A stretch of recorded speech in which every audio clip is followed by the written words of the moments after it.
ഇന്ത്യയുടെ 13ാമത്തെയും 14ാമത്തെയും പ്രധാനമന്ത്രിയും രാജ്യാന്തര തലത്തിൽ ശ്രദ്ധേയനായ സാമ്പത്തിക ശാസ്ത്രജ്ഞനുമാണ് ഡോക്ടർ മൻമോഹൻ സിംഗ്. ഇന്ത്യാ വിഭജനത്തിനു മുമ്പ് ഇപ്പോഴത്തെ പാകിസ്ഥാനിലെ പഞ്ചാബ് പ്രവിശ്യയിലെ ഗായിൽ 1932 സെപ്റ്റംബർ 26 ജനിച്ചു. 2024 ഡിസംബർ 26 രാത്രി 9:51 ദില്ലി എയിംസിൽ വെച്ച് അന്തരിച്ചു. ഇന്ത്യൻ പ്രധാനമന്ത്രി, ഇന്ത്യൻ വിദേശകാര്യമന്ത്രി, ഇന്ത്യൻ ധനകാര്യമന്ത്രി, രാജ്യസഭാംഗം, ഭാരതീയ റിസർവ് ബാങ്ക് ഗവർണർ എന്നീ നിലകളിൽ സേവനമനുഷ്ഠിച്ചിട്ടുണ്ട്. റിസർവ് ബാങ്ക് ഗവർണർ എന്ന നിലയിൽ ദേശീയ തലത്തിലും അന്താരാഷ്ട്ര നാണയനിധി അംഗം എന്ന നിലയിൽ അന്താരാഷ്ട്ര തലത്തിലും ശ്രദ്ധ നേടിയ ശേഷമാണ് രാഷ്ട്രീയത്തിലെത്തുന്നത്. ധനമന്ത്രി പദവിയിൽ ഇരിക്കുമ്പോൾ സ്വതന്ത്ര ഇന്ത്യയുടെ സാമ്പത്തിക അടിത്തറ തന്നെ മാറ്റിവരയ്ക്കുന്ന പരിഷ്കാരങ്ങൾ നടപ്പിലാക്കി. 1991 ഇന്ത്യൻ സാമ്പത്തിക പരിഷ്കാരങ്ങളുടെ ആവിഷ്കർത്താവ്. 1932 സെപ്റ്റംബർ 26 ഗുർമുഖ് സിംഗിന്റെയും അമൃത് കൗറിന്റെയും മകനായി മൻമോഹൻ ജനിച്ചു. പടിഞ്ഞാറൻ പഞ്ചാബിലെ ഗാഹ് എന്ന ഗ്രാമത്തിലായിരുന്നു ഈ കുടുംബം ജീവിച്ചിരുന്നത്. 1947 ഇന്ത്യാ വിഭജനത്തിനു ശേഷം ഈ പ്രദേശം ഇപ്പോൾ പാകിസ്ഥാന്റെ ഭാഗമാണ്. ഇന്ത്യാ വിഭജനത്തിനു ശേഷം ഗുർമുഖിന്റെ കുടുംബം അമൃത്സറിലേക്ക് കുടിയേറി.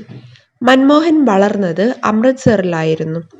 വളരെ ചെറുപ്പത്തിലെ അമ്മ മരിച്ചുപോയതിനാൽ അച്ഛന്റെ അമ്മയാണ് കുട്ടിയായിരുന്ന മൻമോഹനെ വളർത്തിയത്. പഠനത്തിൽ മിടുക്കനായിരുന്നത് കൊണ്ട് സ്കോളർഷിപ്പുകൾ നേടിയാണ് സ്കൂൾ വിദ്യാഭ്യാസം പൂർത്തിയാക്കിയത്. അതിനുശേഷം ഉന്നത പഠനത്തിനായി പഞ്ചാബ് സർവകലാശാലയിൽ ചേർന്നു.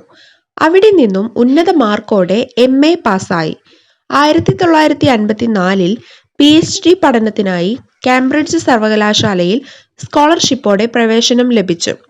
ഏറ്റവും മികച്ച വിദ്യാർത്ഥിക്കുള്ള റൈറ്റ്സ് പുരസ്കാരവും ആദം സ്മിത്ത് പുരസ്കാരവും നേടിയാണ് മൻമോഹൻ സിംഗ് സർവകലാശാല വിദ്യാഭ്യാസം പൂർത്തിയാക്കിയത്.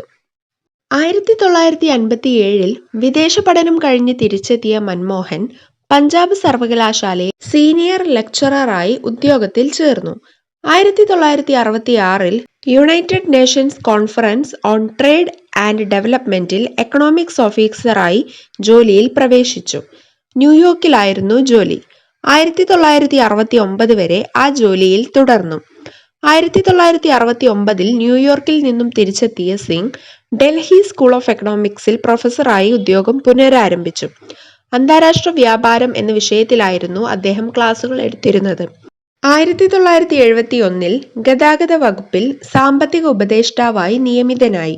1972 മുതൽ 1976 വരെയുള്ള കാലഘട്ടത്തിൽ ഭാരത സർക്കാർ ധനകാര്യ വകുപ്പിൽ മുഖ്യ ഉപദേഷ്ടാവായിരുന്നു. 1980-82 കാലത്ത് മൻമോഹൻ സിംഗിന്റെ സേവനം ആസൂത്രണ വകുപ്പിലായിരുന്നു. 1982 ധനകാര്യമന്ത്രിയായിരുന്ന പ്രണബ് മുഖർജി മൻമോഹൻ സിംഗിനെ ഭാരതീയ റിസർവ് ബാങ്കിന്റെ ഗവർണറായി നിയമിച്ചു. 1985 മുതൽ 1987 വരെയുള്ള കാലഘട്ടത്തിൽ ആസൂത്രണ കമ്മീഷൻ ഉപാധ്യക്ഷനായി നിയമിതനായി. ആസൂത്രണ വകുപ്പിലെ ഉദ്യോഗത്തിന് ശേഷം മൻമോഹൻ സിംഗ് സൗത്ത് കമ്മീഷന്റെ സെക്രട്ടറി ജനറലായി നിയമിക്കപ്പെട്ടു. ജനീവയിലായിരുന്നു ഈ സ്വതന്ത്ര സ്ഥാപനത്തിന്റെ മുഖ്യ കാര്യാലയം. ജനീവയിൽ നിന്നും തിരിച്ചെത്തിയ ഉടൻ തന്നെ പ്രധാനമന്ത്രിയായിരുന്ന VP സിംഗിന്റെ മുഖ്യ സാമ്പത്തിക ഉപദേഷ്ടാവായി ചുമതലയേറ്റു. 1991 യൂണിയൻ പബ്ലിക് സർവീസ് കമ്മീഷന്റെ ചെയർമാനായി. തുടർന്ന് യൂണിവേഴ്സിറ്റി ഗ്രാന്റ് കമ്മീഷന്റെ ചെയർമാനായും പ്രവർത്തിച്ചിട്ടുണ്ട്. മൻമോഹൻ സിംഗ് 1958 വിവാഹിതനാകുന്നത്. ഗുർശരൺ കൗർ ആണ് ഭാര്യ. 3 പെൺകുട്ടികളാണ് ഈ ദമ്പതികൾക്ക്. ഉപീന്ദർ സിംഗ്, ദാമൻ സിംഗ്, അമൃത് സിംഗ്. ഡൽഹി സർവകലാശാലയിൽ ചരിത്ര അധ്യാപികയാണ് ഉപീന്ദർ സിംഗ്. 6ഓളം പുസ്തകങ്ങളും രചിച്ചിട്ടുണ്ട്. ദാമൻ സിംഗ് ഡൽഹിയിലെ സെന്റ് സ്റ്റീഫൻസ് കോളേജിൽ നിന്നുമാണ് ബിരുദം കരസ്ഥമാക്കിയത്. അമൃത് സിംഗ് അമേരിക്കൻ സിവിൽ ലിബർട്ടീസ് യൂണിയനിൽ സ്റ്റാഫ് അറ്റോർണിയായി ജോലി ചെയ്യുന്നു. PV നരസിംഹറാവുവാണ് മൻമോഹൻ സിംഗിനെ ദേശീയ രാഷ്ട്രീയത്തിലേക്ക് ക്ഷണിക്കുന്നത്. പ്രധാനമന്ത്രിയുടെ ക്ഷണം ആദ്യം നിരസിച്ചെങ്കിലും പിന്നീട് നരസിംഹറാവു നയിക്കുന്ന കേന്ദ്ര മന്ത്രിസഭയിൽ ധനകാര്യമന്ത്രിയായി സത്യപ്രതിജ്ഞ ചെയ്ത് സിംഗ് സ്ഥാനമേറ്റു. സത്യപ്രതിജ്ഞ ചെയ്ത് അധികാരമേൽക്കാൻ ലോക്സഭയിലേക്ക് എത്താനാണ് മൻമോഹൻ സിംഗിനോട് റാവു ഉത്തരവിട്ടത്. ആദ്യം താൻ അത് ഗൗരവമായിട്ട് എടുത്തില്ലെങ്കിലും പിന്നീട് ശാസനാപൂർവമുള്ള പ്രധാനമന്ത്രിയുടെ ഉത്തരവിനെ അംഗീകരിക്കുകയായിരുന്നുവെന്ന് മൻമോഹൻ സിംഗ് പിന്നീട് ഒരു പത്രത്തിനായി നൽകിയ അഭിമുഖത്തിൽ പറഞ്ഞിട്ടുണ്ട്. മൻമോഹൻ സിംഗ് ധനകാര്യ വകുപ്പിൽ ചുമതലയേൽക്കുമ്പോൾ ഇന്ത്യ ഒരു സാമ്പത്തിക പ്രതിസന്ധിയെ അഭിമുഖീകരിക്കുകയായിരുന്നു. അന്താരാഷ്ട്ര നാണയനിധിയിൽ നിന്നും വായ്പയെടുക്കാൻ ഇന്ത്യ നിർബന്ധിതമായിരിക്കുകയായിരുന്നു. എന്നാൽ കടുത്ത സാമ്പത്തിക അച്ചടക്ക നടപടികളാണ് IMF ഇന്ത്യയിൽ നടപ്പാക്കാൻ ആവശ്യപ്പെട്ടത്. ലൈസൻസ് രാജ സമ്പ്രദായം നീക്കം ചെയ്യാനും വിദേശ നിക്ഷേപത്തിനായി വിപണികൾ തുറന്നിടാനും മൻമോഹൻ സിംഗ് നിർബന്ധിതനായി. നേരിട്ടുള്ള വിദേശ നിക്ഷേപങ്ങൾ നടപ്പിലാക്കാനുള്ള മാർഗങ്ങളും പൊതുമേഖലാ സ്ഥാപനങ്ങൾ വേണ്ടിവന്നാൽ സ്വകാര്യവൽക്കരിക്കാനുള്ള നടപടികളും കൂടുതൽ വേഗത്തിൽ നടപ്പിലാക്കി. ചൈനയിലെ നേതാവായിരുന്ന ഡെൻ സിയാവോപിങ്ങിനോടാണ് കേന്ദ്രമന്ത്രി കൂടിയായ പി ചിദംബരം മൻമോഹൻ സിംഗിനെ ഉപമിച്ചത്. ഓഹരി വിപണി വിവാദവുമായി ബന്ധപ്പെട്ട് മൻമോഹൻ സിംഗ് കേന്ദ്രമന്ത്രിസഭയിൽ നിന്നും രാജിവെച്ചെങ്കിലും പ്രധാനമന്ത്രിയായിരുന്ന PV നരസിംഹറാവു ആ രാജിക്കത്ത് സ്വീകരിക്കുകയുണ്ടായില്ല. പകരം റിപ്പോർട്ടിൽ പേരെടുത്ത് പറഞ്ഞിരിക്കുന്നവർ മാത്രം ശിക്ഷ ഏറ്റുവാങ്ങിയാൽ മതിയെന്നും ധനകാര്യമന്ത്രി എന്ന നിലയിൽ മൻമോഹൻ സിംഗ് ആ സംഭവത്തിൽ പങ്കുണ്ടെന്ന് വിശ്വസിക്കുന്നില്ല എന്നും പ്രധാനമന്ത്രി പറഞ്ഞു. 1992-93 കാലത്ത് ഇന്ത്യയുടെ സാമ്പത്തിക വളർച്ച 5.1% 1993-94 സാമ്പത്തിക വർഷത്തിലാണ് Singh RN Malhotra committee report insurance മേഖലയിൽ നടപ്പിലാക്കാൻ തീരുമാനിച്ചത്.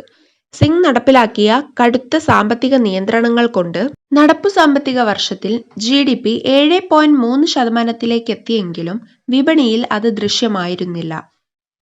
1991 മൻമോഹൻ സിംഗ് ആദ്യമായി രാജ്യസഭയിൽ എത്തുന്നത്. ആസാമിൽ നിന്നുമാണ് അദ്ദേഹം നാമനിർദ്ദേശം ചെയ്യപ്പെട്ടത്. 1995, 2001, 2007 പിന്നീട് 2013 തെരഞ്ഞെടുക്കപ്പെട്ടത് ആസാം സംസ്ഥാനത്തിൽ നിന്നാണ്. 1998 മുതൽ 2004 വരെയുള്ള കാലഘട്ടത്തിൽ ഭാരതീയ ജനതാ പാർട്ടി അധികാരത്തിലിരുന്നപ്പോൾ മൻമോഹൻ സിംഗ് രാജ്യസഭയിലെ പ്രതിപക്ഷ നേതാവ് കൂടിയായിരുന്നു.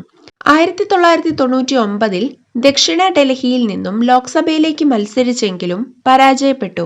1991 മുതൽ 2024 വരെ 6 തവണയിൽ തുടർച്ചയായി 33 വർഷം കോൺഗ്രസ് ടിക്കറ്റിൽ രാജ്യസഭാംഗമായിരുന്ന മൻമോഹൻ സിംഗ് 2024 ഫെബ്രുവരിയിൽ കാലാവധി പൂർത്തിയായതിനെ തുടർന്ന് പ്രായാധിക്യത്തിന്റെ അവശതകൾ മൂലം സജീവ രാഷ്ട്രീയത്തിൽ നിന്ന് വിരമിച്ചു. ഒരു പ്രധാനമന്ത്രി എന്ന നിലയിൽ മികച്ച പ്രതിച്ഛായയുള്ളയാളാണ് മൻമോഹൻ സിംഗ്. ഒരുപക്ഷെ ജവഹർലാൽ നെഹ്റുവിനേക്കാളും മികച്ച ഒരു പ്രധാനമന്ത്രിയാണ് മൻമോഹൻ സിംഗ് എന്ന് എഴുത്തുകാരനായ കുഷൻ സിംഗ് അഭിപ്രായപ്പെടുന്നു. 1999 പൊതു തെരഞ്ഞെടുപ്പിൽ പ്രചാരണത്തിനായി തന്റെ കയ്യിൽ നിന്നും വാങ്ങിയ 2 ലക്ഷം രൂപ തെരഞ്ഞെടുപ്പ് ഫലപ്രഖ്യാപനത്തിനുടനടി തനിക്ക് തിരിച്ചു തന്നുവെന്ന് കുഷൻ സിംഗ് അദ്ദേഹത്തിന്റെ ഒരു പുസ്തകത്തിൽ മൻമോഹനെക്കുറിച്ച് പറഞ്ഞിരുന്നു. 1999 പൊതു തെരഞ്ഞെടുപ്പിൽ ഡൽഹി സൗത്ത് നിയോജക മണ്ഡലത്തിൽ നിന്നും മൻമോഹൻ സിംഗ് പരാജയപ്പെട്ടിരുന്നു. മറ്റു രാഷ്ട്രത്തലവന്മാർ പോലും ബഹുമാനിക്കുന്ന ഒരു വ്യക്തിത്വമാണ് മൻമോഹൻ സിംഗിന്റേതെന്ന് ന്യൂസ് വീക്ക് മാസിക അഭിപ്രായപ്പെടുന്നു. മറ്റു രാഷ്ട്രീയക്കാർ പിന്തുടരേണ്ട ഒരു വ്യക്തിത്വമുള്ള മനുഷ്യനാണ് മൻമോഹൻ എന്ന് ഈജിപ്തിന്റെ വൈസ് പ്രസിഡന്റായ മുഹമ്മദ് എൽബറാദി ന്യൂസ് വീക്കിന്റെ ലേഖനത്തിൽ പറയുന്നു. ലോകത്തിലെ ഏറ്റവും സ്വാധീന ശക്തിയുള്ള വ്യക്തിയെ കണ്ടെത്താൻ ഫോബ്സ് മാസിക 2010 നടത്തിയ ഒരു തെരഞ്ഞെടുപ്പിൽ മൻമോഹൻ സിംഗിന്റെ സ്ഥാനം 18-മതായിരുന്നു. രണ്ടാം ഊഴത്തിലെ പ്രധാനമന്ത്രി സ്ഥാനം സിംഗിന് അത്രയ്ക്ക് സുഖകരമല്ലായിരുന്നു.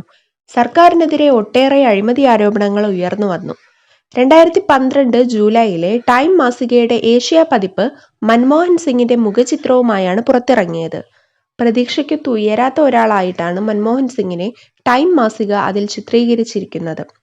രാജ്യത്തെ പുരോഗതിയിലേക്ക് നയിക്കുന്നതിൽ ഒരു പ്രധാനമന്ത്രി എന്ന നിലയിൽ മൻമോഹൻ സിംഗ് പരാജയപ്പെട്ടു എന്ന് അവർ ലേഖനത്തിൽ പറയുന്നു.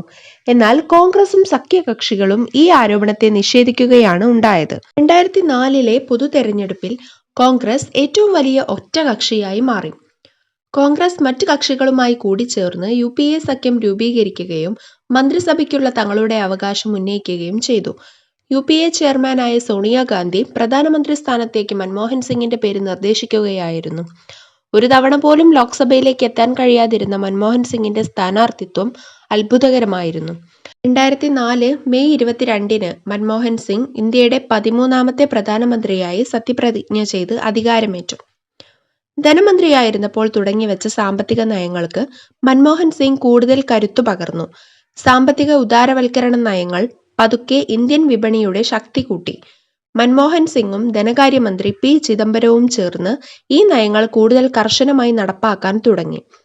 ഇക്കാലഘട്ടത്തിൽ ഇന്ത്യയുടെ സാമ്പത്തിക വളർച്ച 8 മുതൽ 9% ആയി മാറി. 2007-ൽ ലോകത്തിൽ അതിവേഗം വളരുന്ന സമ്പദ് വ്യവസ്ഥയുള്ള രാജ്യങ്ങളിലൊന്നായി ഇന്ത്യ മാറി. വാജ്പേയി സർക്കാർ തുടങ്ങിവെച്ച ഇന്ത്യയിലെ പ്രധാന നഗരങ്ങളെ തമ്മിൽ റോഡ് മാർഗം ബന്ധിപ്പിക്കുന്ന ഹൈവേ പദ്ധതി മൻമോഹൻ സിംഗ് സർക്കാരിന്റെ കാലത്ത് തുടർന്നു. ബാങ്കിംഗ്, സാമ്പത്തിക മേഖലയിൽ കൂടുതൽ നവീകരണങ്ങൾ മൻമോഹൻ സിംഗ് സർക്കാർ നടപ്പിലാക്കിക്കൊണ്ടിരുന്നു. കർഷകരുടെ തിരിച്ചടക്കാൻ പറ്റാത്ത കടങ്ങൾ എഴുതിത്തള്ളാനുള്ള നടപടികൾ സ്വീകരിച്ചു. 2005-ൽ വിൽപ്പന നികുതിയെ പരിഷ്കരിച്ച് മൂല്യവർദ്ധിത നികുതി പരിഷ്കാരം നടപ്പിലാക്കി. 2008-കളുടെ തുടക്കത്തിൽ ലോകമെമ്പാടും ബാധിച്ച മൂല്യശോഷണം ഇന്ത്യയിലും അനുഭവപ്പെട്ടു. 15ാം ലോക്സഭയിലേക്കുള്ള തെരഞ്ഞെടുപ്പുകൾ 5 ഘട്ടങ്ങളിലായിട്ടായിരുന്നു പൂർത്തിയാക്കിയത്. ആന്ധ്രാപ്രദേശ്, കേരളം, തമിഴ്നാട്, മഹാരാഷ്ട്ര, രാജസ്ഥാൻ എന്നീ സംസ്ഥാനങ്ങളിൽ വൻ വിജയം നേടിയാണ് ഭരണകക്ഷി കൂടിയായ കോൺഗ്രസ് ലോക്സഭയിലേക്കെത്തിയത്. മൻമോഹൻ സിംഗിന്റെ നേതൃത്വത്തിൽ ഐക്യപുരോഗമന സഖ്യം കേന്ദ്രത്തിൽ വീണ്ടും അധികാരത്തിലെത്തി. ഇതോടെ 5 വർഷം പൂർത്തിയാക്കിയ ശേഷം വീണ്ടും പ്രധാനമന്ത്രി പദത്തിലെത്തുന്ന രണ്ടാമത്തെയാളായി മൻമോഹൻ സിംഗ്. ജവഹർലാൽ നെഹ്റു ആയിരുന്നു ആദ്യത്തെ വ്യക്തി. 543 അംഗ പാർലമെന്റിൽ 322 അംഗങ്ങളുടെ പിന്തുണയോടെ കോൺഗ്രസും സഖ്യകക്ഷികളും കൂടെ മന്ത്രിസഭ രൂപീകരിച്ചു. 2009 മെയ് 22-ന് മൻമോഹൻ സിംഗ് പ്രധാനമന്ത്രിയായി സത്യപ്രതിജ്ഞ ചെയ്ത് അധികാരത്തിലേറി. 2009-ലെ പൊതു തെരഞ്ഞെടുപ്പ് ജനാധിപത്യ സംവിധാനത്തിൽ നടന്ന ലോകത്തിലെ ഏറ്റവും വലിയ തെരഞ്ഞെടുപ്പായി കണക്കാക്കപ്പെടുന്നു. Honorary fellow, Nuffield college, distinguished fellow of London school of economics, Jawaharlal Nehru birth centenary award, finance minister of the year, Jawaharlal Nehru birth centenary award, honorary professor, Nikkei Asia prize for regional growth, justice K S. Hegde award, Lokmanya Tilak award, fellow of the national academy of agricultural science ന്യൂഡൽഹിയുടെ award, his highness Kanchi Shri Parameshwara award for excellence, Anna Sahib Chirumela award, outstanding parliamentarian award, world statesman award തുടങ്ങിയ ബഹുമതികൾ അദ്ദേഹത്തിന് ലഭിച്ചിട്ടുണ്ട്.